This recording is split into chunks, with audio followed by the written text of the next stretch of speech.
빌립보서 3장 7절로 14절까지 한 절씩 교독하겠습니다. 그러나 무엇이든지 내게 유익하던 것을 내가 그리스도를 위하여 다 해로 여길 뿐더러 또한 모든 것을 해로 여김은 내 주 그리스도 예수를 아는 지식이 가장 고상하기 때문이라. 내가 그를 위하여 모든 것을 잃어버리고 배설물로 여김은 그리스도를 얻고 그 안에서 발견되려 함이니 내가 가진 의는 율법에서 난 것이 아니요 오직 그리스도를 믿음으로 말미암은 것이니 곧 믿음으로 하나님께로부터 난 의라. 내가 그리스도와 그 부활의 권능과 그 고난에 참여함을 알고자 하여 그의 죽으심을 본받아 어떻게 해서든지 죽은 자 가운데서 부활에 이르려 하노니 내가 이미 얻었다 함도 아니요 온전히 이루었다 함도 아니라 오직 내가 그리스도 예수께 잡힌 바 된 그것을 잡으려고 달려가노라. 형제들아 나는 아직 내가 잡은 줄로 여기지 아니하고 오직 한 일 즉 뒤에 있는 것은 잊어버리고 앞에 있는 것을 잡으려고 표대를 향하여 그리스도 예수 안에서 하나님이 위에서 부르신 부르심의 상을 위하여 달려가노라. 아멘. 오늘 말씀의 제목은 부활을 갈망하라. 부활을 갈망하라 라는 제목으로 하나님 말씀을 증거하도록 하겠습니다. 바울은요 그리스도를 믿은 이후에는 육신의 자랑거리를 분토와 같이 여겼습니다.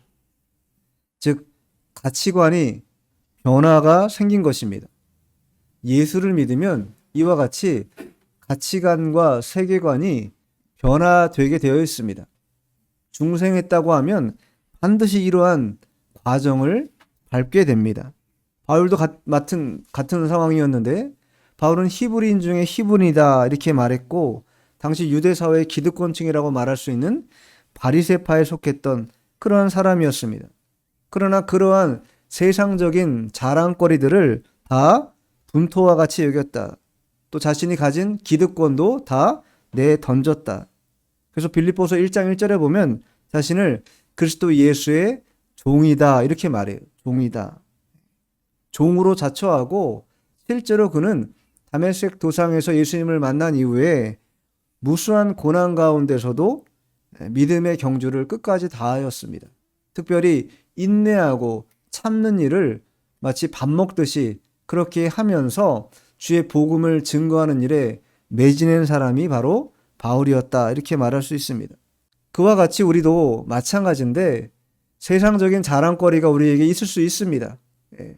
자신의 배경이 있고 또 자녀들 또 그 밖에 여러 가지 자랑할 거리들이 있다 할지라도 그러한 자랑거리를 갖지 못한 자와 같은 마음으로 그렇게 여기고 살아가는 것, 그게 부활을 맞이할 그런 성도들의 삶의 모습이다 이렇게 말할 수 있습니다.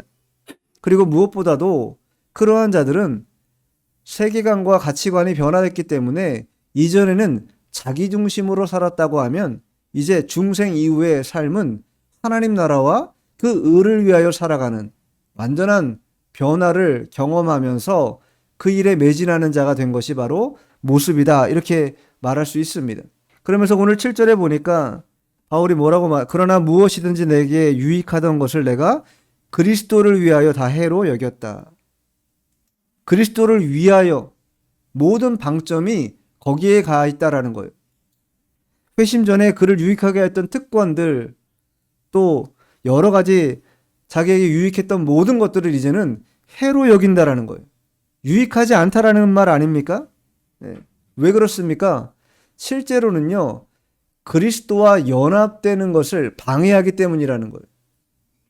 우리가 생각하는 여러 가지 많은 우리의 필요 충분 조건들이 삶에 있는데 그런 것들이 다 습득되고 혹은 다 충분으로 다 채워지고 나면 그것이 그리스도와의 연합을 더 극대화시키고 좋아질 것처럼 생각하지만 바울이 깨달은 진리는 그렇지 않았다라는 거예요.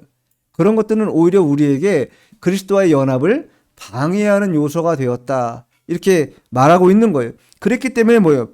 배설물로 여겼다고 나중에도 말하고 또 유익하던 것들을 해로 여긴다 이렇게 말하고 있는 것입니다.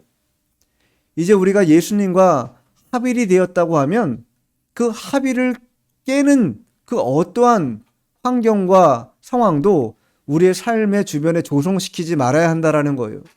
철저하게 그런 것들은 배격하고 연합됨을 위하여 살아가는 그러한 일체감을 보이기 위해 힘을 써야 됩니다. 우리가 동기화라고 하잖아요. 동기화가 제대로 되어 있어야 된다. 왜냐하면 근본적으로 우리는 그리스도를 따라가는 자들이기 때문에 따라가려면요, 동기화가 잘 되어 있어야 잘 따라가는 것입니다. 동기화가 되어 있지 않으면 따라갈 수가 없어요. 자, 그렇다면 우리가 부활을 갈망하는 신앙을 가져야 되겠는데, 부활을 갈망하는 신앙을 가지려면, 자, 첫 번째 두 가지만 볼 건데, 자, 본문 8절 한번 읽어보죠. 또한 모든 것을 해로 여김은 내 주 그리스도 예수를 아는 지식이 가장 고상하기 때문이라. 내가 그를 위하여 모든 것을 잃어버리고 배설물로 여김은 그리스도를 얻고. 예, 나중에 10절 가서 하겠지만, 첫 번째 우리가 이 부활을 갈망하는 신앙을 가지려면요, 고난에 동참해야 됩니다. 고난에. 근데 고난에 동참하려면 여기서 말하는 것처럼 모든 것을 해로 여길 수 있어야 한다. 왜 해로 여겨야 됩니까?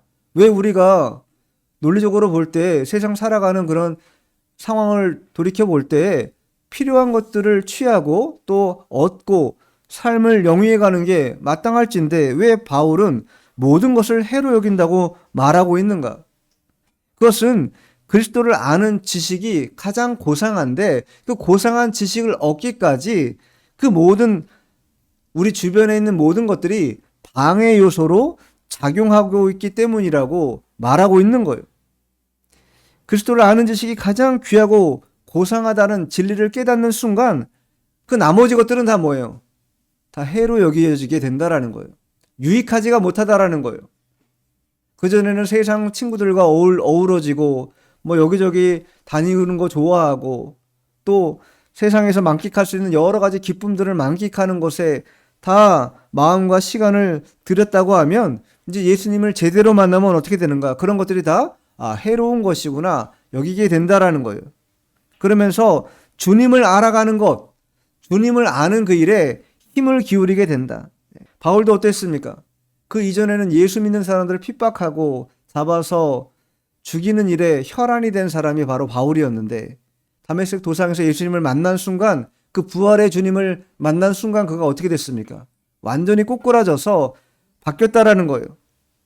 가장 고상하고 위대하며 가장 복된 일이 무엇인지 깨닫게 되자 그 과거에 있었던 모든 것들은 다 하나도 남김없이 버렸다라는 거예요. 제가 간혹 말씀드리지 않습니까? 거지 바디메오가 뭐 하는 사람입니까? 구걸하는 사람이었어요. 구걸하는 사람. 근데 예수님을 만나자 뭘 버려요? 겉옷을 버렸다. 거지에게 겉옷은요, 삶의 가장 요긴한, 유익한 그런 물건입니다. 근데 그걸 버렸다는 건 뭐예요? 더 이상 과거에 집착하지 않겠다라는 거예요. 더 이상 빌어먹는 생활하지 않겠다라는 것입니다. 생명해 주신 예수님을 따라가는 거, 그것만이 자신에게 참된 유익이며 진리라는 것을 깨달았기 때문에 겉옷을 벗어던지고 예수님을 쫓아갔던 자가 바로 거지 바디메오였다. 바울도 마찬가지고 우리도 그 선상에서 같이 있는 자들입니다. 그러면서 바울이 그렇게 함으로 취할 수 있는 게 뭐냐? 8절 하반절에 뭐라고 써있어요? 배설물로 여긴다. 내가 그를 위하여 모든 것을 잃어버리고 배설물로 여기는 것은 왜 그런가? 그리스도를 얻기 위함이다. 우리가 한 손에 뭘 쥐고 있어요. 그러면 그 쥐고 있는 손을 펴서 내려놓기 전까지는 다른 것을 쥐을 수가 없는 법입니다. 쥐고 있는 손에 또 뭔가를 쥐기가 어렵다라는 거예요. 바울이 생각하는 이치가 그와 같다. 과거에 나는 세상을 쥐고 있고 세상의 유익을 쥐고 있고 자기의 이익을 쥐고 있었다면 이제 그것을 내려놓고 그리스도를 얻는 것, 그리스도를 잡는 것, 그것이 자기에게 가장 유일한 목적이다 이렇게 말하고 있는 거예요. 왜 그렇습니까? 자신이 그동안은 권력을 누렸고 특권도 있었고 명성, 지위 이런 거 얻는 거 좋아했었습니다.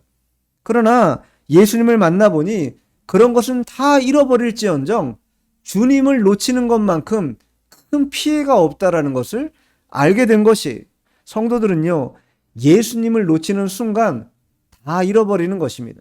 예수님을 붙잡으면요, 다 붙잡는 것이 됩니다. 근데 이 이치를 깊이 깨달아 알면 좋겠는데 깨달아 알지 못하는 사람들이 많다라는 거예요. 내 손에 쥐고 있는 이것을, 알량한 이것을 붙잡으려고 애를 쓴다라는 거예요. 그러나 거기에는 그리스도를 얻는 비결이 하나도 존재하지 않는다. 자, 9절 한번 읽어보겠습니다. 그 안에서 발견되려 함이니 내가 가진 은은 율법에서 난 것이 아니요 오직 그리스도를 믿음으로 말미암은 것이니 곧 믿음으로 하나님께로부터 난 이라. 그 안에서 발견되려 합니다. 그 안에서. 그 안이라는 건 어디겠습니까? 이제 그리스도의 재림이 도래하게 될 것입니다. 그때 그 심판대 앞에 서서 재림의 날에 자신이 구원받은 백성으로, 구원받은 성도로서의 발견됨, 그거를 궁극적으로 바울은 가장 귀하게 여겼다라는 거예요. 이 땅에 아무리 거부가 있고 아무리 유력자가 있다 해도 그들 또한 인생의 마지막이 있습니다. 그러면 그 마지막 이후에 벌어질 일들에 대하여 사람들은 말하려 하지 않고 잘 모르는 그러한 상태로 넘어가려 하지만 그러나 궁극적인 하나님의 심판대가 있다라는 거예요. 그리고 그 심판대 앞에 서는 날 우리는 다 부활하게 됩니다. 그런데 그때에 생명의 부활로 자신을 발견되게 하는 자, 그 자가 어떤 자입니까? 그 자가 복된 자예요. 생명의 부활로 다시 난 자가 복된 자지. 사망의 부활로 다시 나는 자, 얼마나 고통스럽겠습니까? 그래서 바울은 내가 그리스도 안에서 발견되는 거, 거기에 내가 다 힘을 기울인다 이렇게 말하고 있는 거예요. 그러면서 그 구원이 왜 확실한가? 왜 담보할 수 있는가? 자기 의로 하지 않았다라는 거예요. 자기 의로 따지면요, 바울만큼 의로운 사람이 어디 있겠어요? 히브리인 중에 히브리인이요, 신실한 바리새파의 율법을 쫓는 자가 바로 바울이었습니다. 근데 그가 깨달은 것은 그 율법을 행함으로 구원받는 것이 아니라는 것. 그리스도의 의로, 십자가의 그 보혈의 공로로 자신이 구원받았다라는 것을 깨달았다라는 거예요. 그랬기 때문에 이제 더 이상은 분리된 자가 아니라 그리스도와 연합된, 그게 뭐예요? 그게 이 땅에서 우리가 성도로서 발견해야 될 일이라는 거예요. 나 혼자가 아니라는 것입니다. 더 이상 나 혼자가 아니라는 거예요. 군중 속에 고독이 있다고 하지 않습니까? 사회에 많은 사람들을 접하고 살아가고 또 관계를 맺어 나아갑니다. 그러나 그러한 와중에도 뭐가 있어요? 슬픔과 아픔이 있다라는 거예요. 왜 그렇습니까? 왜 해소가 되지 않는 것이에요? 그것은요, 우리가 누구와 함께 있는가 여부에 따라 달라지기 때문이에요. 특별히 성도들은 더더욱이 그리스도와 연합되어 있을 때 실제 자신을 발견하게 돼요. 죄인으로서의 나의 모습도 발견하게 되고 또한 거룩한 경건한 백성으로서의 나를 또한 발견하게 된다. 그래서 바울은 항상 그리스도와 연합되어 있는 이 상태를 유지하는 것, 그걸 대단히 즐겨했고 또 그렇게 되기를 원했어요. 그래서 바울 서신에 가장 많이 나오는 그런 문구가 뭐예요? 그리스도 예수 안에서. 그리스도 예수 안에서. 모든 서신에 나옵니다. 왜? 그리스도 예수 안이라는 건 뭐예요? 연합되어 있다. 주님과 나는 동고동락한다. 그 얘기를 하고자 하는 거 아니겠습니까? 갈라디아서 2장 16절에도 보니까 사람이 의롭게 되는 것은 율법의 행위대로 말미암음이 아니요 오직 예수 그리스도를 믿음으로 말미암는 줄 알므로 우리도 그리스도 예수를 믿나니 이는 우리가 율법의 행위로서가 아니고 그리스도를 믿음으로써 의롭다함을 얻으려 함이라. 율법의 행위로서는 의롭다함을 얻을 육체가 없느니라. 이렇게 말씀하고 있어요. 율법의 행위로는요, 얻을 수 있는 게 아무것도 없어요. 부활도 얻을 수 없고 생명도 얻을 수 없고 은혜도 평강도 그 어떠한 것도 육체의 힘으로는 얻을 수가 없다.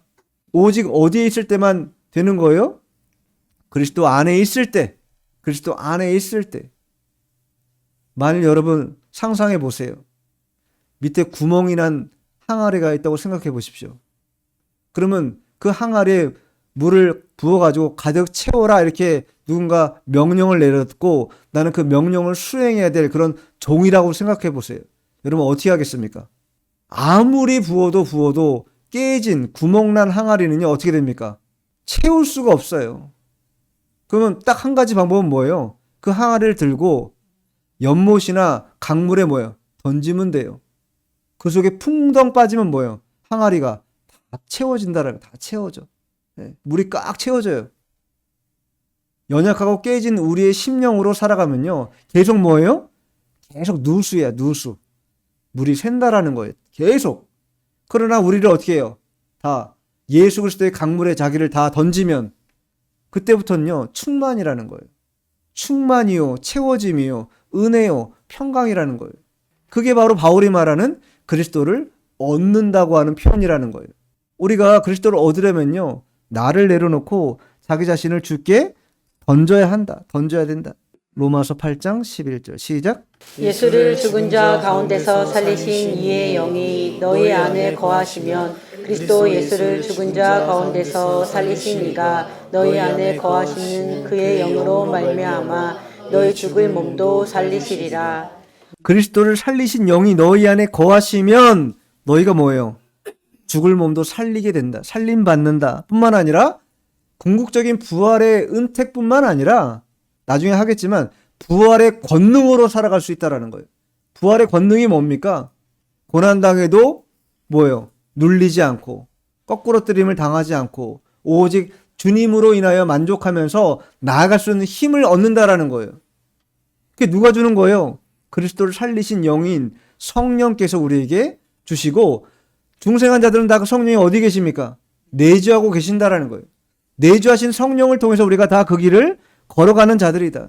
그래서 오늘 본문 10절에 뭐라고 말합니까? 내가 그리스도와 그 부활의 권능과 그 고난에 참여함을 알고자 하여 그의 죽으심을 본받았다. 죽으심을 본받는다. 죽으심을 본받는다. 여기 부활의 권능이 뭐겠어요? 하나님께서 예수님을 살리신 그 권능일 뿐만 아니라 중반절에 있는 것처럼 고난에 참여할 수 있는 능력, 그것도 뭐예요? 권능이라는 거예요. 그 권능 없이는요, 고난을 이겨낼 자가 없습니다. 이기기가 어려워요. 성령이 우리에게 함께 하시고 그 고난에 동참할 수 있는 힘을 주지 아니하시면 우리가 그 고난을 감내하기 어렵습니다. 우리는 다 질그릇 같아가지고 다 깨졌기 때문에 극복하기가 어려운 존재입니다. 근데 부활의 권능이 우리 가운데 들어오면 그 권능을 통해서 우리가 어떻게 됩니까? 성령을 통해서 고난에도 참여할 수 있는 힘을 공급받게 된다. 힘을 얻게 된다. 실제로 바울이 어땠습니까? 그리스도를 증거하는 일에 있어서 매맞고 돌로 맞고 줄이고 목마르고 추위와 헐벗음에 얼마나 많은 그런 고난의 일들을 당했습니까? 그런데 하나도 주저하지 않았다라는 거예요. 오직 주의 일에 힘쓰는 것. 그 일이 가능한 이유가 뭡니까? 그리스도를 얻은 자가 그리스도와 여전히 연합되어 있기 때문에 고난에 동참할 수 있는 힘을 계속 공급받기 때문에 가능했다라는 거예요. 그래서 바울은 그리스도를 아는 것, 여기 보면 뭐예요? 고난에 참여함을 알고자 하여. 어떻게 하면 자기 자신도 예수님의 부활에 참여할 수 있을런지 그거를 알고 싶었다라는 거예요. 그래서 예수님의 죽으심까지도 본받는 일, 그것에 동참했다. 부활의 권능이 있는 자들만 그렇게 할 수 있는 것입니다. 그러면 고난에 참여한다라는 게 뭔가? 첫 번째는요, 하나님의 말씀을 따라 순종하는 것, 순종하면서 당하는 고난, 그게 바로 고난에 참여하는 일입니다. 왜 그렇습니까? 세상은요, 진리를 거스르는 그러한 환경이 이미 급속도로 조성된 곳입니다. 그곳에서 진리를 부여잡고 서 있기가 쉽지가 않은 것입니다. 그래서 그것을 고난으로 우리에게 다가오게 한다라는 거예요. 그러나 그때 우리가 그 진리를 꽉 붙잡음으로 인해서 생기는 마찰과 반항이 있어요. 근데 그 고난을 잘 견디는 것, 이게 첫 번째 우리가 고난에 참여하는 일이다라고 한다면, 두 번째는요, 몸된 교회를 위해서 받는 고난이 있습니다. 교회를 섬기고 교회를 자기의 몸과 같이 여기고 잘 봉사하고 섬기는 일을 위해서 받는 고난이 있다라는 거예요. 자, 골로새서 1장 24절 찾아보세요. 나는 이제 너희를 위하여 받는 괴로움을 기뻐하고 그리스도의 남은 고난을 그의 몸된 교회를 위하여 내 육체에 채우노라. 괴로움을 기뻐한다. 그리스도의 남은 고난을 그의 몸된 교회를 위하여 내 육체에 채운다. 고난을 자기 육체에 채운다라는 거예요. 그 뭐 어떤 능동적으로 말하면 고난 있는 일에 뭐예요? 내가 앞장서겠다라는 거예요. 고난 있는 일을 보통은 어떻게 합니까? 주저하고 떠밀고 나는 말고요, 주님. 다른 사람의 이 부분을 해결할 수 있게 해주세요라고 말하는 게 일반적인 양상이에요. 근데 바울은 적극적으로 능동적으로 고난을 뭐 했어요? 몸으로 받아들이기를 원했다라는 거예요. 왜 그렇습니까? 오늘 본문 10절에 그의 죽으심을 본받기 위해서, 예수님의 죽으심을 본받아 살아가기 위해서 고난도 뭐예요? 적극적으로 내가 감수하겠다. 이게 바로 바울의 마음이었다라는 거예요. 부활을 갈망하는 신앙은요, 이처럼 고난을 두려워하지 않습니다. 고난을 의연히 받아들여요. 그리고 오히려 심지어는 바울과 같이 능동적으로 받아들여요. 예. 그게 뭐예요? 주님을 닮아가는 길이라고 깨달았기 때문이에요. 그래서 고난은 믿는 자들에게는 해악을 끼치거나 우리를 괴롭히는 그러한 종류의 일이 아니라는 거예요. 우리를 더 그리스도의 형상으로 나아가게 진일보하게 만드는 아주 유익한 일이 바로 고난이라는 거예요. 그걸 깨달았기 때문에 뭐예요? 깨달았기 때문에 고난을 감당하겠다. 이게 바울의 입장이라는 거예요. 자, 두 번째, 바울이 가진 부활을 갈망하는 신앙 무엇인가? 자, 11절 읽어보죠. 11절 시작. 어떻게 해서든지 죽은 자 가운데서 부활에 이르려 하노니. 어떻게 해서든지라는 게 뭐예요? 최선을 다해서. 여기 보면 부활에 이르려 한다라는 건요, 도달하다 이런 뜻이에요. 획득하다 이런 뜻입니다. 어떻게 해서든지 나는 그것을 획득하겠다. 그 부활에 참여자가 되겠다라는 거예요. 방관자, 뒤로 물러나는 자가 되지 않겠다라는 거예요. 반드시 부활에 참여하는 자가 되겠다. 그 그리스도를 본받아서 그 삶을 따라가다 보면 예수님이 경험하신 것처럼 자신도 그 부활의 일들을 경험하게 될 거라고 확신했어요. 그래서 끝까지 그것을 붙잡으려고 애를 썼다. 성도가 소망하는 부활이라는 것, 어떤 부활입니까? 생명의 부활입니다. 생명의 부활. 사람은요, 누구나 다 그리스도의 재림 때가 되면요, 부활하게 됩니다. 예수 믿는 사람만 부활하는 게 아닙니다. 예수 안 믿는 사람도 다 부활해요. 누구나가 다 그 같은 부활에 임하게 됩니다. 그러나 차이가 있죠. 생명의 부활로 나오는 자들이 있는가 반면에 심판의 부활로 나오는 자들이 있다. 자, 요한복음 한번 찾아볼까요? 요한복음 5장 29절. 선한 일을 행한 자는 생명의 부활로, 악한 일을 행한 자는 심판의 부활로 나오리라. 선한 일은요, 예수 그리스도를 믿는 게 선한 일입니다. 악한 일은요, 예수 그리스도를 믿지 않는 게 악한 일입니다. 그리고 선한 일을 행한 자는 생명의 부활로 거듭나겠지만, 그러나 악한 일을 행한 자, 예수 그리스도를 믿지 않는 자들은 심판의 부활로 나오리라. 이게 예수님의 말씀이에요. 그렇기 때문에 성도들은 이 생명의 부활로 다시 탄생하게 될 것, 신령한 부활에 나아가게 될 것을 믿고 이 땅을 살아가야 됩니다. 그리고 그 생명의 부활을 덧입은 자들이라고 하면 이 땅에서 두 번째로 부활을 갈망하는 신앙, 표대를 향해 달려가야 한다. 그 표대가 누구겠습니까? 예수 그리스도시죠. 자, 오늘 본문 12절 한번 읽어보죠. 12절. 내가 이미 얻었다 함도 아니요 온전히 이루었다 함도 아니라 오직 내가 그리스도 예수께 잡힌 바 된 그것을 잡으려고 달려가노라. 바울도 여전히 뭐예요? 잡으려고 달려가고 있다. 잡히지 않았다라는 거예요. 우리는 이미 구원을 얻은 존재입니다. 그러나 여전히 구원을 이뤄가야 될 존재예요. 구원이 이미 예수님이 초림하심으로 왔어요. 하나님 나라가 왔어요. 그 예수를 믿는 자들에겐 다 구원이 획득됐습니다. 그러나 여전히 우리는 뭐예요?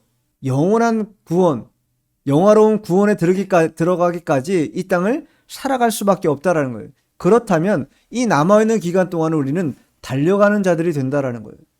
무엇을 보고 달려갈 것인가? 세상을 향해 달려갈 것인가? 내 어떤 이익을 취하기 위해 달려갈 것인가? 바울은요, 결코 그렇게 말하지 않고 예수께 잡힌 바 된 그것을 잡으려고 달려간다. 예수께 잡힌 바 된 그것, 그것을 위해서 달려간다라는 거예요.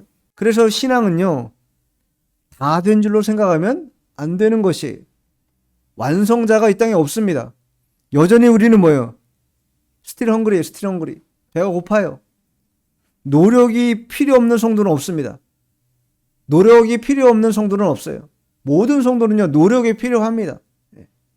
그 노력이 우리를 구원해주는 그런 힘이 있는 것이 아니라 이미 구원받은 백성으로서, 이미 하나님의 자녀로서 그 노력을 통하여서 뭐예요? 구원을 이루어가는 것. 그게 우리에게 맡겨진 일이고 달려가야 될 길이라는 거예요. 바울은 그 길을 여전히 달려가고 있다, 이렇게 말하고 있어요. 자, 13절 읽어보죠. 형제들아 나는 아직 내가 잡은 줄로 여기지 아니하고 오직 한 일 즉 뒤에 있는 것은 잊어버리고 앞에 있는 것을 잡으려고. 달려가려면요, 제일 중요한 요소가 있어요. 뒤에 있는 건 뭐예요? 잊어버려야 된다.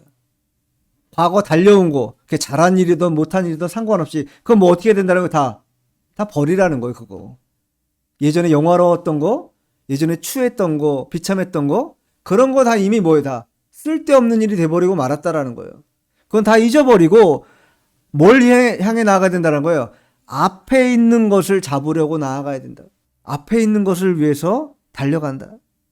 과거에 집착하지 말고 하나님께 자신을 구원해 주신 목적을 성취하기 위해서, 더 온전케 하기 위해서 더욱더 현재에서부터 미래로 달려가는 일, 그 미래로 달려가는 그 일을 해야 한다는 거예요. 그 예수님도요, 누가복음에 보면 9장 62절에 뭐라고 말하냐면 예수께서 이르시되 손에 쟁기를 잡고 뒤를 돌아보는 자는 하나님의 나라에 합당하지 않다라는 거예요. 뒤돌아보다가 죽은 자 누굽니까? 롯의 아내잖아요. 롯의 아내. 뒤돌아본다라는 건요, 신앙생활에 결코 유익하지 못합니다. 하나님도 원치 않으세요. 쟁기를 잡고 뒤돌아보지 말라는, 쟁기를 잡았다는 건 뭐예요? 가축을 데리고 앞으로 나아가서 전진해서 그 밭을 뭐 하라는 거예요? 가르라는 얘기예요. 뒤돌아보지 말고. 맡겨진 사명이 있고 맡겨진 일이 있다면 앞으로 전진하며 그 일을 행할 것이지, 뒤돌아보면서 과거에는 이때는 이랬는데, 이때는 좀 더 좋았는데, 이때는 좀 더 나았는데, 그렇게 말해봐야 유익함이 있느냐? 결코 유익함이 없다라는 거예요. 자, 그러면서 마지막 절 14절 읽어보죠. 본문. 족대를 향하여 그리스도 예수 안에서 하나님이 위에서 부르신 부르심의 상을 위하여 달려가노라. 그렇게 앞을 향해 나아가는데 그 앞에 뭐가 있는가? 표대가 있다는 거예요. 표대. 그 표대가 누구십니까? 예수 그리스도다. 성도는 예수 그리스도가 뭐가 돼야 됩니까? 목표가 돼야 돼요. 예수 그리스도가 뭐가 돼야 돼요? 나의 상이 돼야 돼요. 그래서 그 예수님을 바라보면서 달려가는 것이고, 그 달려가는 경주를 주의 깊게 할 수 있는 거예요. 주님이 나의 상 되심을, 주님이 나의 표대가 되심을 망각한다면 그 경주는요, 결코 우리에게 유익하지 못하게 될 것입니다. 그러나 그 주님이 나의 표대가 되시고 나의 상급이 된다고 한다면요, 그 경주는요, 아주 유익한 경주가 된다. 아주 유익한 경주가 된다. 예수님 없이 부르심을 받을 수 없습니다. 예수님이 우리를 부르셨기 때문에 우리가 구원을 받고 이 자리에 있는 것이. 그렇다면 이제 우리에게 남은 구원을 성취하기 위하여 어떻게 해야 됩니까? 열심을 다하여 달려가야 된다. 그리고 구원의 상징인 생명의 면류관을 취할 때까지 그 경주를 주저하지 말고 달려가야 될 자들이 바로 누구인가? 바로 성도들이라는 것을 우리가 잊지 말아야 합니다. 자, 말씀 한 군데 찾아보고 마치겠는데, 자, 디모데 후서 4장 7절 8절.